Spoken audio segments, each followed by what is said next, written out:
Hello and welcome, GicaForta. How are you doing? Pretty fine. It's close to the midnight, so we're here in our recording space-time continuum. Yes, it's pretty late here too. First question I have is kind of like, how long have you played Eve Echoes? I've been playing Eve Echoes since the betas, Yeah. and before that I was a hardcore Eve Online veteran. Been playing since 2003 and kind of had to quit Eve Online in around 2016, 2017 when my second kid was born. Uh, most of, Actually, I had to drop PC gaming entirely because there was literally no time left in my life for that. It was a very sad moment, but I had to do it. And I got into mobile gaming, and I Yeah. started out with card games. Okay, cool. And yeah, I actually had pretty much the same thing that you. I actually started gaming with like Eve Online at I think 2004. To be accurate, 2004 01 16. So and I played it until I got my first kid too. So and then I had to quit, and then I started iOS games like mobile games. So it's pretty much the same. It's pretty funny.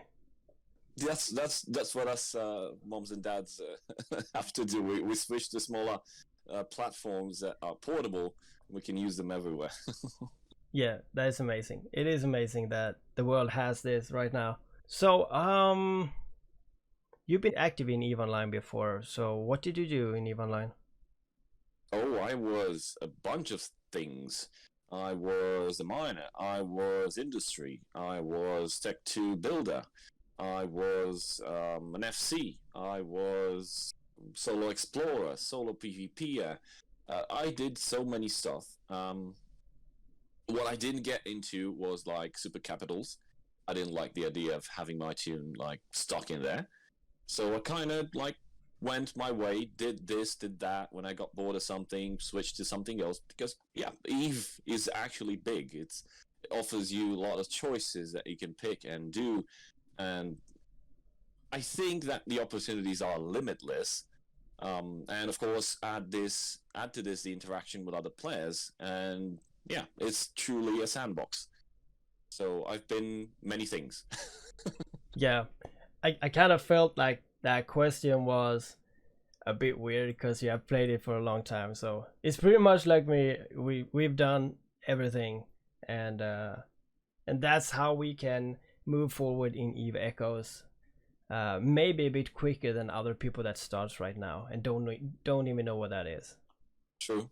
So So that gives us an edge, and that's why mostly I got into because I started going into content creation around 2018, okay, and after I picked Eve Echoes, I figured that my experience with Eve Online would actually help a lot in providing content for Eve Echoes and helping other people understand how the game works because it has its similarities. It's different, but it's the same at the same time. would you say it's better or worse, or would you say it's got benefits like on both sides? There it has some benefits, but like in the bigger picture, if I don't know if it's okay to compare it to Eve Online, but if I would have to compare For it to Eve fun. Online, I'd say it's a like the smaller brother. Smaller Um, brother, yeah. yeah, doesn't have full functionalities, full features. Some stuff like the second kid usually gets genetics from grandparents. That's how Eve Echoes turn out to be. It's not fully fledged yet, and of course, some stuff were reinvented. Sometimes not to the best result. That is true. Do you think Eve Echoes has gone the way you hoped to this day? I would say, to be honest, uh, I'd say 60% towards what I imagined it would be. The other 40%, indeed, it has let me down on several occasions. But I think it comes with the nature of being a mobile game, and the developers are actually into mobile gaming. they did state that they played EVE Online, and the executive producer, which is Exile, Yeah. did state that he was a big fan and like really enjoyed playing EVE Online, and he had this dream of building EVE Online on mobile because, of course, he was working for NetEase. Yeah. And I think I mentioned in one of my videos that I truly believe that Eve Echoes is a franchise because this wasn't started as a project like CCP. At least this is my opinion. This is my view of things. CCP didn't go out and ask some studio like, yo, would like to build a mobile version of it. Can you do it? I think it was the other way around. So NetEase, we know they've been into different kind of games, not sandbox in any way, any game similar to Eve Echoes or Eve Online. So what I think happened is that a spot was created by Exile, and they actually went in to negotiate with CCP into letting them use the IP in creating Eve Echoes. So this is how I think it pretty much went on. Yeah, I think so too. I think that is spot on. That's at least my opinion too. I think they have a great foundation, and the creators are creative. They do their own thing. They have their own spin on it. They don't really follow the full-on grind that EVE Online has, because this is an iOS game. This has to be easier in some way. True. But on the other hand, this is also something that I didn't mention in an episode. I don't think I did mention into an episode. It's I can't remember exactly. But the thing is, if this is how things were done, and like NetEase actually went to CCP and asked them to give them the IP, that means NetEase is actually paying CCP to maintain the IP, right? Because they have to pay royalties because you're using something that is not yours. Yes. Yes. And in my opinion, this actually explains quite a little bit of the cash grab that some of the players are feeling. Why? Because let's say the NetEase team that's developing Eve Echoes is kind of between a rock and a hard place. So you've got paying royalties to the left, but again, this might not be true. This is entirely my view of things. They're paying to the left royalties to CCP because they're using the IP, and on the right side, they actually need to pay up or actually to deliver revenue for the main company, which is NetEase, right? Yeah. So in order to get the sufficient amount of, let's say, income to please both parties, you kind of need to resort to some, let's say, not so player-friendly strategies when it comes to the store and to some like the premium on top of premium that we've seen with the Concord stuff. With the Concord stuff and the Yes. Glister Hunt before that. Yes. That was premium on top of premium. Yeah, this is something that I criticized. Yeah, I don't like it at all, but that is a lesser problem than I think the Eve Echoes have. They have a bigger problem would actually be that no items are getting lost in the game because of the insurance. Like you get everything back, and the stuff that you don't get back that gets picked up by someone else. So I see a big problem with the ship sales and item sales right now. I'm not sure really how they're gonna fix that, because they have to do something, I think. Well, the solution to this was also something that I mentioned, I think also in a post on Reddit and also in a couple of videos. Until they released the formula, until Exile talked to Sovereign and they actually released the formula of how things get done, the insurance system should have been pretty straightforward. Like, you have a loss, okay, and you reimburse that loss, and basically all the IP get translated into plex, and all those plex are put up for sale on the market, and once those plex are sold, then the system initiates buy orders with prices that are actually higher than the market value, which are trading right now, at least higher than the highest buy order. And this would have compensated, as people would have eliminated those duplicates by selling their items to the market to those high buy orders. And this would have been a let's say a perpetuum mobile, and will also eliminate the duplicates and maintain a satisfaction among the player base for, you know, recovering your stuff. But this turned out to be half the truth, because Yes. indeed the orders that were getting pushed were just like a quarter or a third of what it was supposed to be. And this means that more duplicates were created than items were actually eliminated from the game. I could see a manipulation there. Like if it happens automatically that it will buy from the market, if you buy up everything from the market and just have your stuff that is extremely expensive, would that be bought up? Depends. Well, if the system would buy instead of placing buy orders, then it would create a deficit, because it will always buy the lowest selling points. So in my opinion, how they implement it is the correct way of putting buy orders for those items, but they need to be more consistent with the buy orders. And I think at one point the devs actually mentioned that they're working on increasing, and they're actually going to monitor how the insurance system works, and they've done, I think, 3 or 4 updates for it. Things are more stable, a bit more stable than it was when it launched, but it's still not enough. Yeah. So my recommendation would be to have it 100%. Have it. I think it was mentioned in I don't know if you're familiar with anime, but I kind of watched Full Metal Alchemist.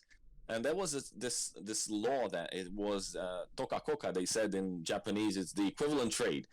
So, okay, we got a duplicate that we created with the insurance system. Let's put up the buy orders right now. So everything gets sold, everything gets put in the buy orders, and people sell. Because when people go and sell, they sell to the highest buy order. If they choose the items and just click to sell them automatically. So this would have compensated, but again, the recommendation is to have it 100% and not just a third. So a third loss, the buy orders spawn. No, it should be every loss that has been compensated, get the buy orders there. And I think given the fact that the buy orders that put by the system are kind of set out on the price of estimated market value, and the estimated market value is the average between the lowest sell point and the highest buy order, right? And you've got the estimated market value, and if you combine it with a mechanism that I've been trying to push them over and over and over again on every patch notes that I've been reading, why do they need to do a manual update every week of estimated market value? Why not do? I'm a software engineer, by the way, and I do like microservices and scripts and stuff that you can set up a simple microservice that just sweeps the database and just puts up and updates some table with some prices. And you can have this done, let's say not every 5 minutes, because I've built systems like these and they do stuff every 5 minutes. Have them do it like every day. I don't know, at 00 UTC, run the script. Yeah, sure. Update every estimated market price, and everything is going to be silky smooth. And have that 100% trade rate into duplicates versus stuff that you're pulling away from the game via the buy orders, and I think the problem would be solved. At least the big part of the problem would be solved. I think that's a very good idea. That's very clever. Do you think this will be the case? I don't know. At some point. Currently, they're way behind on content. And if you've seen in the past months, before the exploration was launched, the Trello roadmap, developers roadmap, kind of shifted like a month or so extra. So I think they're pretty stressed out in they need to deploy content because, well, the player base is going to reach tech level 10, so that's it. Yeah, There's what's nothing gonna else on happen? top of that. And they need to add more content. And unfortunately, when you strive to put more content, there's little time unless you have a dedicated team, a team specialized like CCP has. They have these specialized teams. There's a content team, there's the lore team, there's the balance team, and they all have pretty funky names. I don't know if you've watched any of the CCP podcasts where they talk about the future plans and stuff, even at FanFest. I'm trying to watch as much as I can. But yeah. So turns out NetEase doesn't have the same system. Like they have some smaller teams that do exactly that. But I don't know. I'm not in touch with them constantly, and I'm not working with them, and I don't know how exactly they work. I don't know if they work in agile system or it's waterfall or whatever. Some I don't know, well, software lifecycle development. I don't know what they're using. I don't know what they're doing. I hope they pretty much researched and started out correctly because it's pretty hard to shift methodologies Yeah. once you have a project running. And in my opinion, if you do not have a dedicated team to go back and look up, okay, what we've deployed so far, well, this one, what's the status of it? Well, this one making people cringe. This one, pretty okay. This one, I don't know, people are not using it at all. So, okay, start thinking up, coming up with ideas and how to revamp, remove.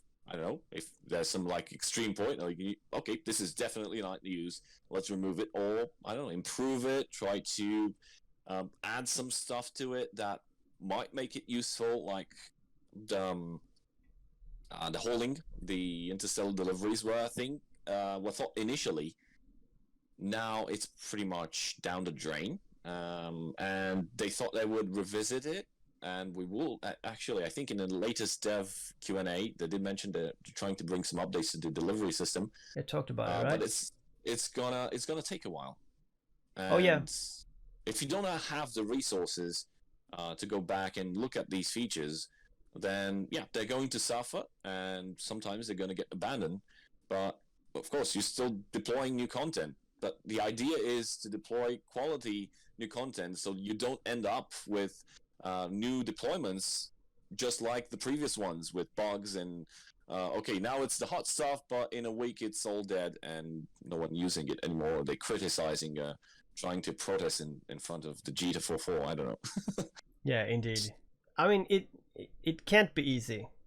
I think Nilo Space was a very good thing, but I have a hard time feeling like where that is right now. If people are dropping out again, if people still like it, like the way I hear people talk about it, it's still good. But personally, I would have something more. It's not enough. I think the expectations are also a bit too much. They did deliver something, and They did. I think they tried to push. I don't know, the pillars of Iveco's from solo, because it was pretty much solo everywhere, into like more grouped stuff. Let's try to do, of course, in NullSec, people have already been doing group stuff, but I think that we're trying to like really consolidate the idea of like, this is a space game. The best ship in the game is friendship and all that, and let's do group stuff. And Nihilist Space was exactly that. Unfortunately, they focus too much on group stuff, and the only solo content that people have is encounter running. Okay, so yeah, you can push towards group stuff and try to convince people, well, you want more wealth and you want more riches and find cool stuff, group up with some friends and play the game and do nihilist stuff. Well, yeah. But somebody mentioned in I'm about to release one of the videos this evening, and in it there's a question. I think it was a developers Q&A from last week, from 9th of June to 15th of June, something like that. And there was one question that completely went unanswered. So there was one guy, there was one guy that was asking exactly. Well, you pushed out this group content, and of course, there's also the solo players which really want to enjoy their solo content and do the stuff and do the things. And I can basically read you. The question was, I want to know what the future of PvE will be like for this game that is as much for groups of 10 to 20 people gathering like for a World of Warcraft raid as it is for players just wanting to go solo and have fun playing on mobile in small spurts as intended, because, yeah, the purpose of a mobile game. And the answer is completely baffling. The essence of games like Eve Echoes is that players help build up the universe together and interact with each other. Future gameplay will continue to be built upon this idea, and we will consider adding special instances and some anomalies or nihilist space, allowing around 20 players to fight against NPC pirates as a team. Yeah. Yeah, but the guy asked, okay, you brought up this content where you can fleet up 10, 20 people doing like raids like in World of Warcraft. But what about the guys playing on mobile in small spurts as intended? There's none of this. They have nothing. In this answer. And this is something that I criticized for the exploration update. This was supposed to be something interesting. The exploration is about exploring, okay? Currently, in the exploration system, there's no exploration in it. They took the X out of exploration. You can't consider nihilist space exploration because at the very least it's just like another dead space. You scan it. Yeah, they moved the dead space to scanning being scanned. You scan it, you fleet up, you do the content, and that's it. But there's no discovery. Exploration is exploring, discovering, and learning, or at least acquiring some knowledge, and I don't know, building up your character, lore, whatever. There's none of that. There's no lore. Speaking of which, I'm trying to push for some lore in the game. I'm talking to the lore team. I don't know if you're aware. I wrote a chronicle. Yeah, I have seen your videos about the lore. I liked it. Yeah. Yes. I wrote a chronicle from scratch, and I'm going to publish it soon. Oh. Yeah. And I'm trying to get in contact with the lore team of Netty's lore team. Yeah. To make it canon. So we have lore in the game, because currently there's no lore, and there's just bits and pieces, fragments by, I don't know, some release or some news that was posted on eveechoes.com. But that's it. There's no like, okay, what happened here? Why are we here? What's going on? So this is what the first chronicle that I wrote is going to try to explain. So, but more on that when I publish it. Yeah. But I was expecting with the exploration feature to get like a bunch of lore to explain some stuff, and a bunch of solo content. Of course, not risk-free like all the solo content has been up until now. You've played EVE Online, right? So you know what exploration is in EVE Online. You scan some stuff. Yes. Of course, you will find group sites that do require group, or some you can even solo, like I'm speaking of PvE content. But there are those sites like Sleeper Data Cache, data sites, relic sites, stuff that you like fit a module on your ship, like a hacking module, and you go try to scan it down. You need some good skills because there's awful lot of riches inside those cans, and you need to go in there, try to scan it down, then try to hack the cans. It might fail, it might blow up in your face if you fail it too many times. And ultimately, you get this awesome reward because it might be some, like say, 1 billion in rig materials inside a can, and that can pay up for, I don't know, 1, 2, 3 months of Plex. Yeah. And this is not an event. They didn't introduce this part of having some exploration for explorers. There's no exploration, literally. Except the piracy stuff, in which you scan other people, catch them off guard, and you blow them up, and that's it. Yeah, that's it. I didn't like it at all. Like they released this scanning update, and it had none of the feature that I wanted. Like the nihilist space, yeah, sure, that was fun, but I actually wanted to have some kind of thing like the like the catch thing that they have in EVE Online. I mean, I thought that would be a very good idea because it is an iOS game. You should be able to play alone. And I mean, if you're playing and just grinding like EVE Online, it wouldn't work. This has to have some kind of luck played into it. So you can like you can sit in your sofa and you can play, and like a rainy Tuesday, you just got that perfect catchy loot that actually paid for like 2 months of Omega, and you'll be like, oh, this is great.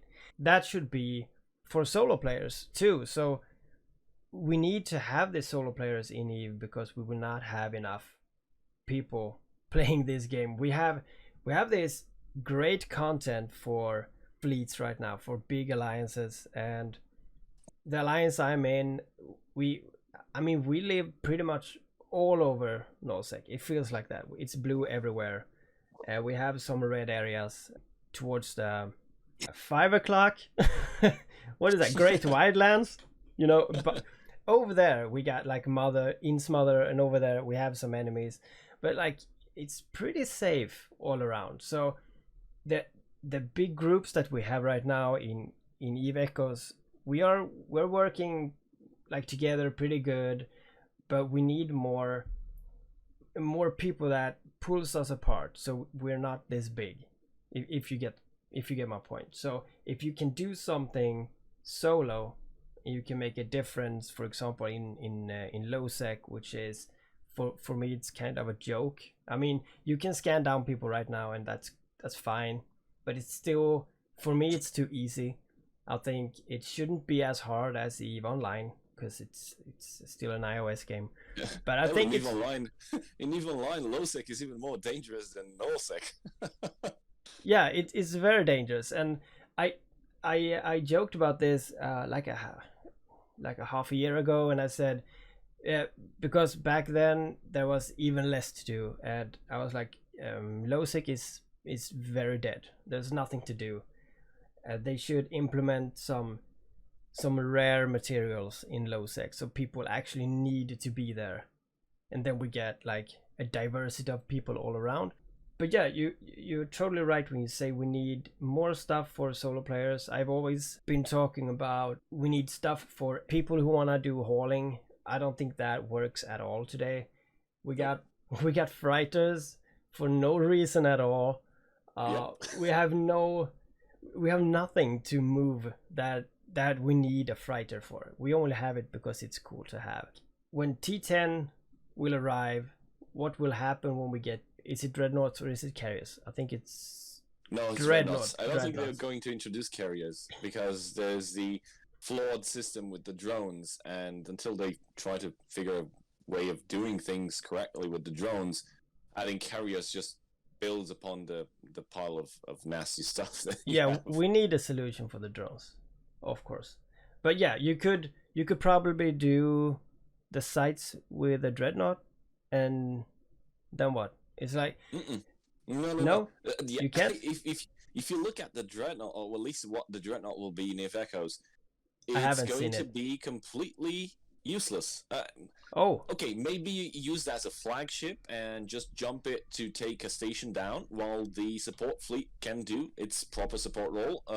Because up until now, basically, fleets what are doing is it's only fleets jumping. are going in, fighting people, shooting the station, fighting people, shooting the station, yes. And that's pretty much a back and forth. While if you go in with a dreadnought, you'll have just, I think only one dreadnought is enough. Why, if you've looked at the stats of stations, if you shoot too much damage per second in it, it gets capped out and you do 0.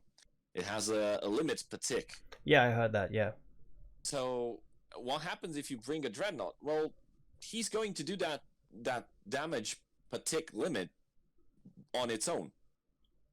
Oh yeah, so it'll actually, if you have if you'll have so much damage on it, I don't know the stats, or they haven't been revealed yet, but it might even get capped, because when you fire your entire salvo, you might get it like just 50% through, because the rest of the damage will be capped and erased.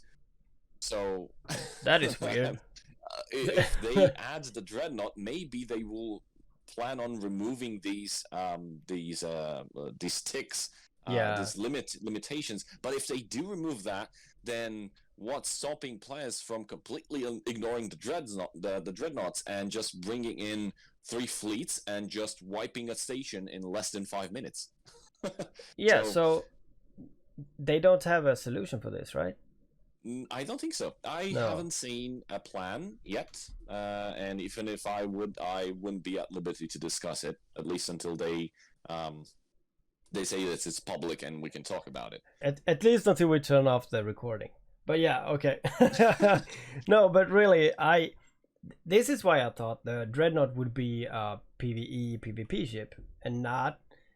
I didn't think they would use it for stations.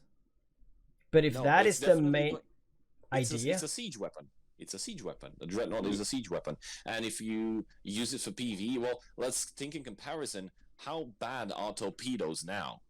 Like, they're very bad. there's a video of a guy in a Mark II bomber with large torpedoes trying to kill down a retriever, and he cannot break his tank because he's doing so shitty damage. That is a bad Imagine, fit. exactly. I'm just kidding. Imagine the Citadel torpedoes that you can fit on a dreadnought. It would be like trying to kill a fly with a nuclear bomb. But not in the good way because there's no radiation killing it, but trying to hit it like, with the pointy tip. That's true. Okay, that is interesting. We'll see what happens with that then. Yeah. I was thinking of getting a dreadnought like right in the beginning, but now I have to rethink my mind. It's pretty much like the freighters. I wanted to buy one like day 2 they came out. But it's like, what am I supposed to move? Yeah. Like, I don't know. Maybe just sit outside Gita, moving to Mar, and just back and forth and not doing anything. We don't have any commodities to move around to make.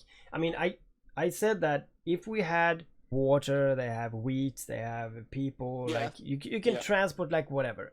And if they had a small thing, kind of like that you can buy stuff in Gita, and you can move to Mar, and you can move to Dodixie or whatever. And if you like fill a freighter with for example scientist or whatever, and you move that to Dodixie, you could actually make maybe 40 million or 20 million. But those jumps would be AFK. You could not you could have closed down your telephone or whatever, and you could do that, and like 5-6 hours later you arrive, and then you get like 20 million, and that would be pretty cool. That like this. So yeah, okay. By the way, it's the best hauling business right now, because we've talked about the insurance system. The best hauling business right now is being done by people flying scepters. And why is that?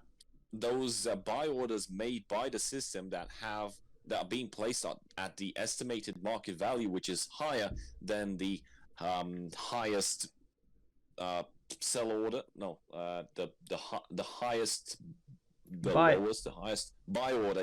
The prices are pretty much up, and if you're paying attention to where those loss mails get reimbursed and where exactly the buy orders get placed, you can quickly go to Jita or Lamar or whatever, buy some of those modules, because you will buy them at a shitty price, and you can go and sell them at these, because I think the buy orders are set up in some of the ITCs.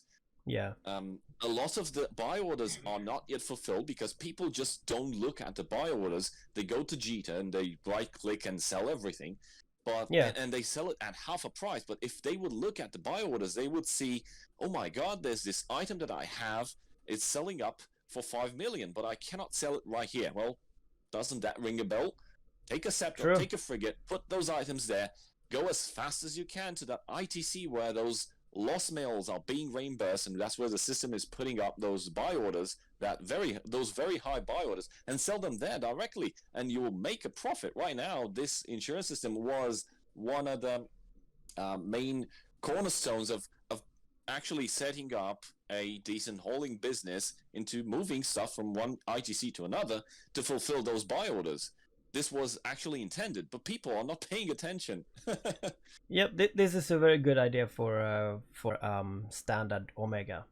But that is a good way to increase your ISK. Actually, Yeah. if you don't have much ISK, if you have let's say you have 100 million, you can actually go and do that and maybe double, and if you're lucky, maybe triple the money. Yeah. If you're lucky, yeah, that is a very good idea. People should do that. While we're talking about ISK, how do you pay for your ships in game? Are you free to play still, or have you never been free to play, or what do you do to make ISK? Well, I'm free to play, but from time to time I do support the developers, and this is something that I've been doing ever since I've been also playing EVE Online. Sometimes I would buy my in-game time with Plex. Sometimes I would just pay because, Yeah, well, studio needs the money to keep the game alive, of course. of course. So it's a mix for me. Most of my ISK comes from PvE content. When I'm at work or I'm doing some stuff, I just put my phone in my pocket, get my my ship out, do some high sec or low sec encounters with sound. Of course, I have some earbuds, and if I hear that shield is going down, oh, I gotta Yep. put my phone, switch some targets, do some management, put my phone back in, leave it like that, do the waves. And that's how I pretty much generate my stuff. But I don't have much time to be actively in the game, except for like 1 hour or so. Sometimes not even that. And with the scanning being introduced now, I would say that my second, if I would do a math since scanning launched, the income that I've been getting from being a pirate is way better than the income I have from running encounters. So, for example, in one night of roaming, I would do from 50 to 200 million in less than an hour.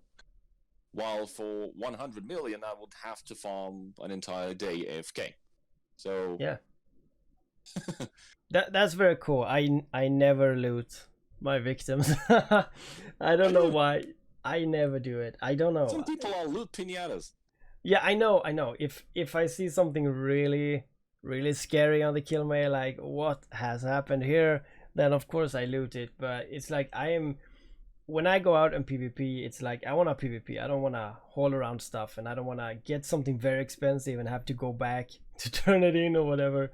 So it's like I'm just killing stuff and then I'm just moving away. That's pretty dumb. While I'm looting, I'm just going to dock up as soon as my timer gets out of the way. I'm just gonna dock up to the nearest station, dump everything in that station, continue my roam, and at one point the next day after I wake up and I get the dog out, I'm gonna have one ship, I don't know, an Imicus or some silly thing just going from station to station, whatever. I dropped off just to pick it up. The loot, pick it up, and bring it to my den of evil. And probably at one point it reaches Jita, I don't know, periodically. Yeah. Well, I'm doing it differently. I'm just like buying and selling stuff. So I'm a trader because that is what I can do because of my family. It's like I don't have that much time to play either. So when every day I can be online several times and fix my orders and doing all that, but it's hard to get the time when I can go out and do some PvP or join the fleets or stuff like that. So yeah, I do understand that. And it's pretty painful for me because I used to be a fleet commander in EVE Online. Yeah, same here. And I really enjoy doing it. And as soon as Iveco's like, yeah, I'm going to run some fleets, I'm going to do some cool stuff, and I'm going to grab a bunch of people, and we're going to have fun.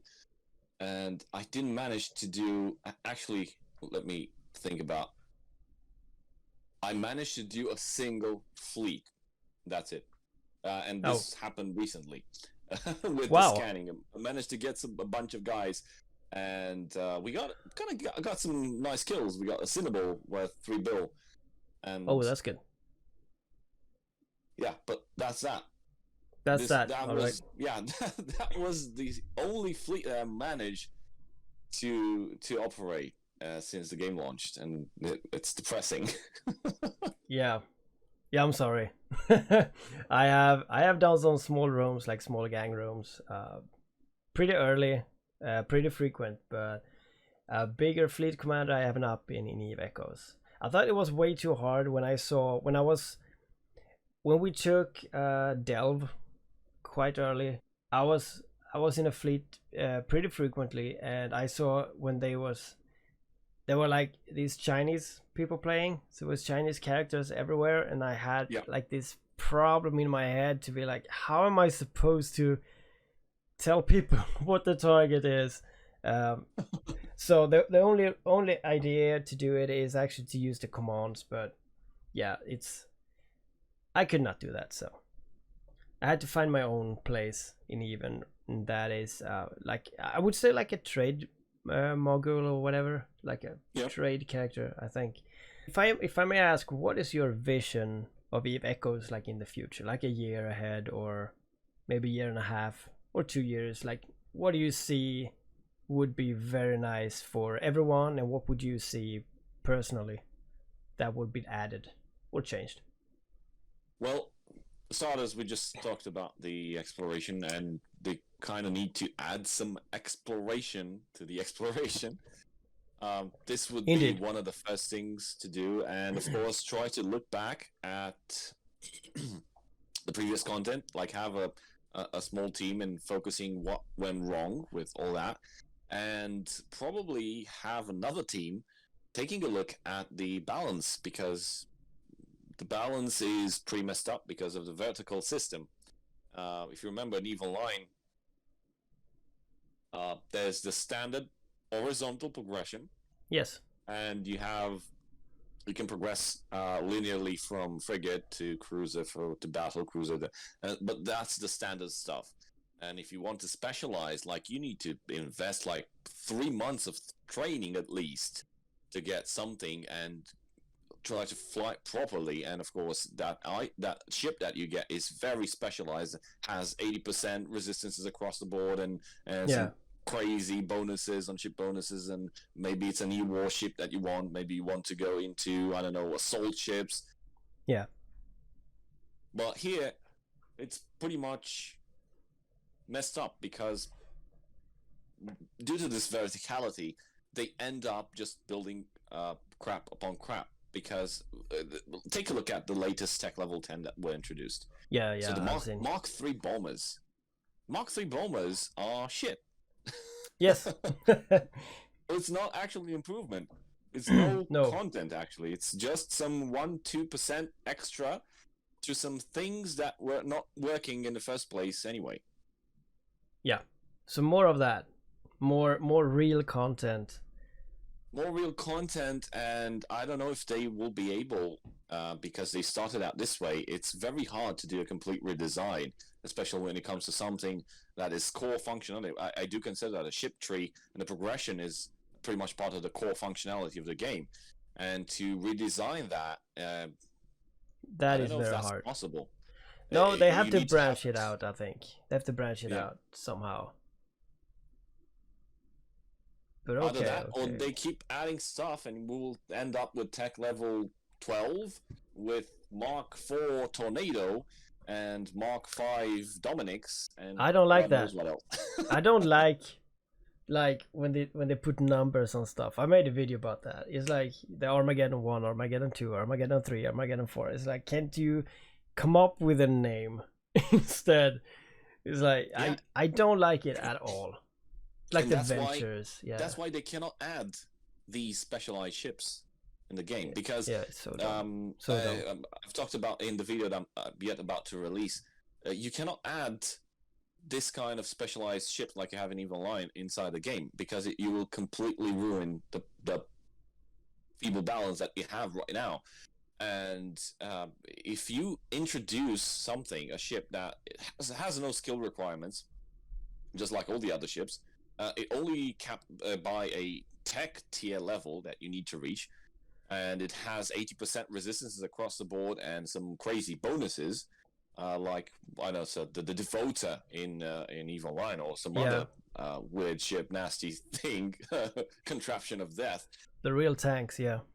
if you do that, well, imagine people can reach that tech level without even skilling towards that chip. They can just learn whatever, trade and stuff, and then they can jump inside the ship, and they don't need skills to benefit from those 80% resistances. They can just have that specific character fit into one of those ships just because they've reached the tech level and do stuff. And that's not the way specialized content is supposed to go. No, it's not. So yeah, this is very nice. Thank you so much for being here. It was a great time. Happy It was. I spent time deliberating and debating. Yes. Well, I let you continue your marvelous videos, and I hope to talk to you again sometime. Thank you very much. Look forward to it. Take care. Okay. Cheers. Cheers.